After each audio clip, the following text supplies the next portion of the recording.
And now, preview time. So let's take a look at what's coming your way.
What's going on, everybody? Welcome back once again here to the Casa D18 Studios channel and the third episode in our very special Casa D18 Studios Reviews, where we're taking a look back at some wrestler documentaries and biographies as we continue this journey on the road to WrestleMania 40. Now, we've taken a look at Superfan, the story of Vladimir.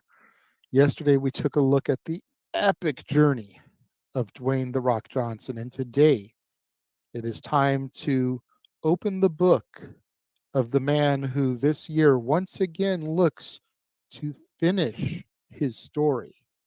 And we will be discussing American Nightmare becoming Cody Rhodes. Our story opens at SoFi Stadium during WrestleMania 39. We then transition and we see here and throughout the course of the documentary Cody walking through a desert and he finds skeletons of his past. He sees a television that is showing clips of his father, the American Dream, Dusty Rhodes. We see his face mask from during his dashing era when he had his nose broken. And we see a boot that belonged to Stardust. We then jump to Marietta, Georgia, and we get stories about a young Cody. We get some backstory on the American Dream, Dusty Rhodes, and Cody talks about his first memory being laid down on the mat at WrestleMania 6. They then talk about Dusty's Phantom title win against superstar Billy Graham at Madison Square Garden, and how upon hearing the story, it became Cody's mission to become champion. For those of you who have been out of the loop for the last 2 years, essentially what happened is superstar Billy Graham defended the title against Dusty Rhodes. Dusty Rhodes won via countout. Dusty got the title, posed with it. They put the belt around his waist, and then he was told that you can't win the title via countout. So the championship was taken away from him. This has been the key factor and anchor in the story of Cody Rhodes. Cody was 9 years old when he began to wrestle.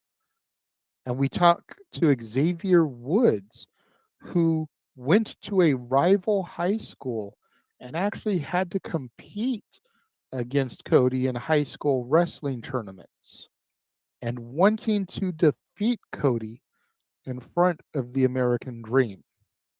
It's now 2004, and Cody and his sister Teal want to go to Hollywood to pursue acting. But Dusty is struggling financially. In early 2006, Cody returns home and he tells Dusty that he is serious about wanting to become a professional wrestler.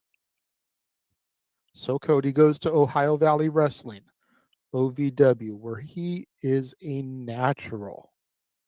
In 2007, less than a year after beginning his training, Cody gets to appear in front of an enormous WWE crowd for the very first time as he and his older brother Dustin Rhodes, Goldust, get to induct their father into the WWE Hall of Fame.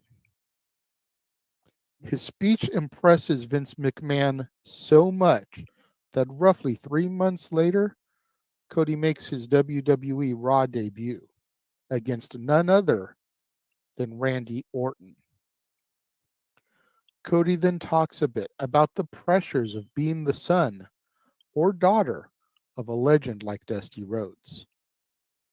We then briefly see the formation of the legacy back in 2008, the birth of dashing Cody Rhodes in the spring of 2010, the 619 from Rey Mysterio, which evolved into the mask that we saw him find in the desert, that Cody would wear, and the paper bags that he would put over fans' heads.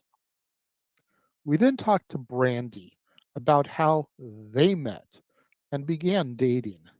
And in September of 2013, Brandy and Cody Rhodes got married.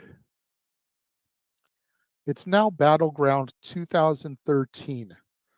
Cody and Goldust, with Dusty Rhodes by their side, defeat Seth Rollins and Roman Reigns of the Shield to become tag team champions.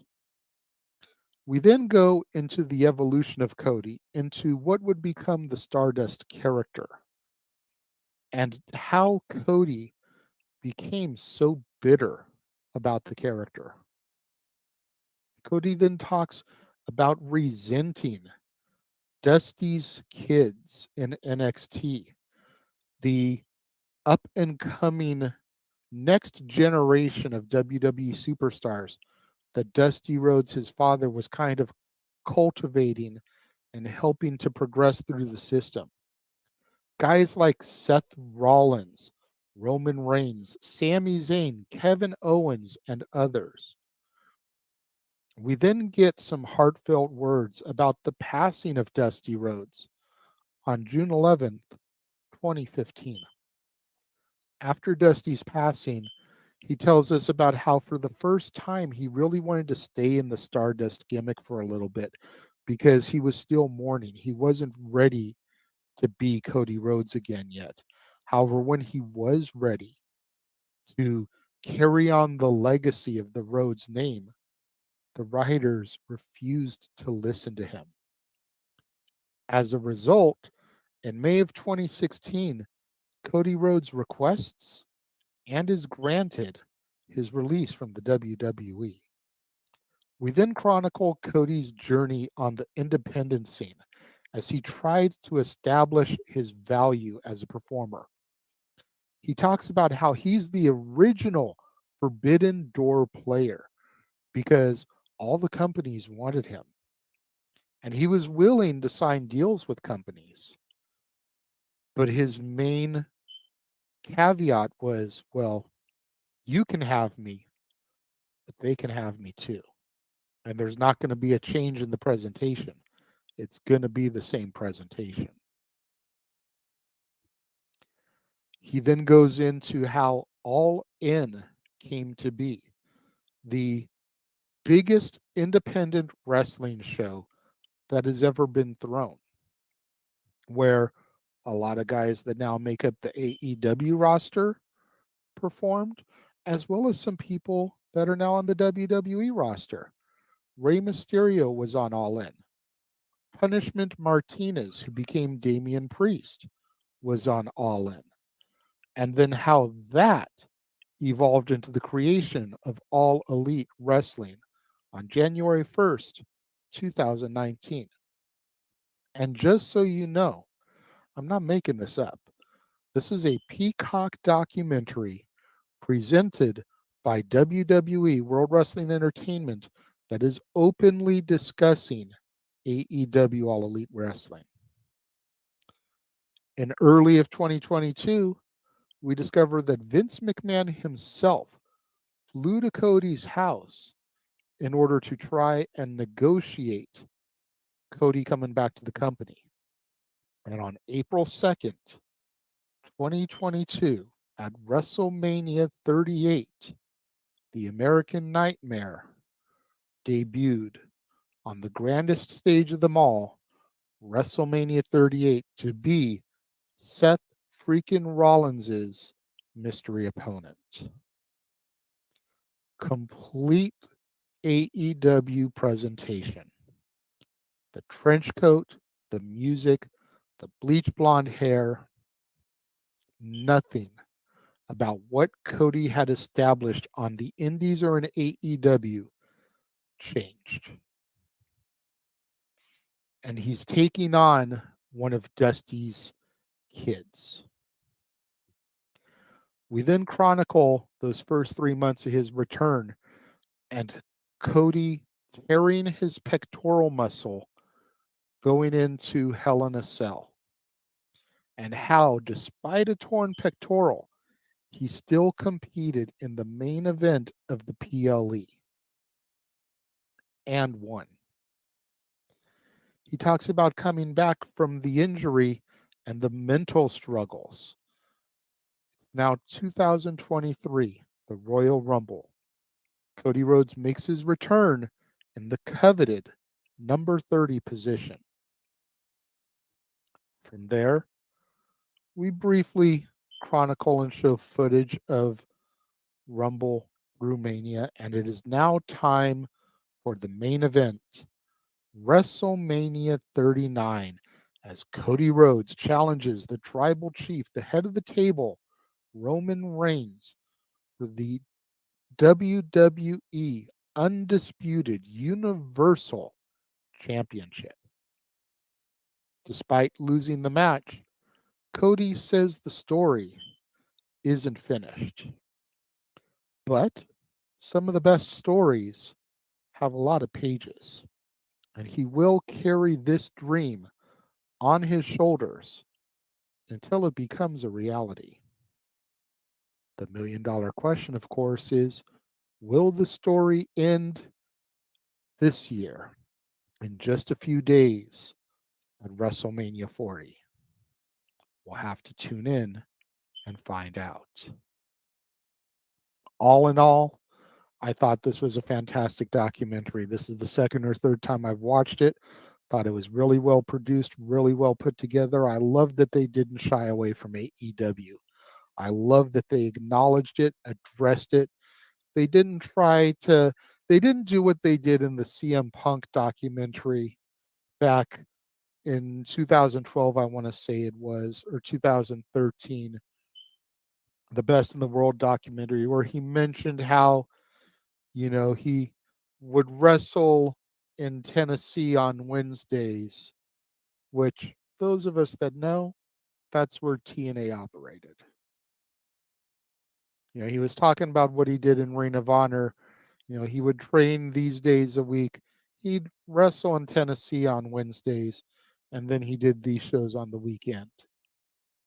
They completely shied away from mentioning TNA.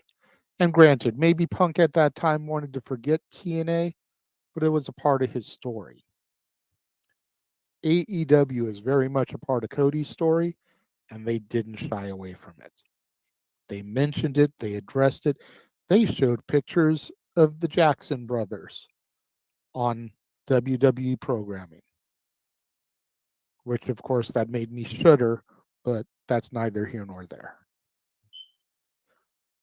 If you have never seen Becoming Cody Rhodes, the American Nightmare documentary on Peacock, and you subscribe to Peacock because the WWE, I highly recommend you give it a watch, especially going into this year, Cody having to fight twice for WrestleMania weekend as he teams up with Seth freaking Rollins, the very man that he was a surprise opponent for 2 years ago at WrestleMania 38, to take on the man who defeated him last year at WrestleMania 39, the tribal chief Roman Reigns, and the final boss, The Rock.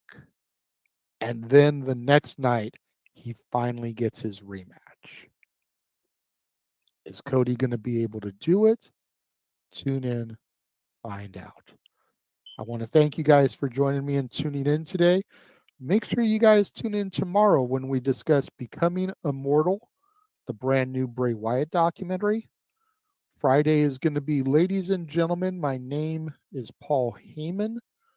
Ahead of him getting inducted in the Hall of Fame this Friday evening. And then it's the Hall of Fame. It's Stand and Deliver. It's 2 nights of WrestleMania. It's the Raw after Mania. We thank you for joining me and tuning in today. And until tomorrow, when we become immortal with Bray Wyatt, I will catch you guys later.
the Jeff Meacham Network's Multiverse of Media.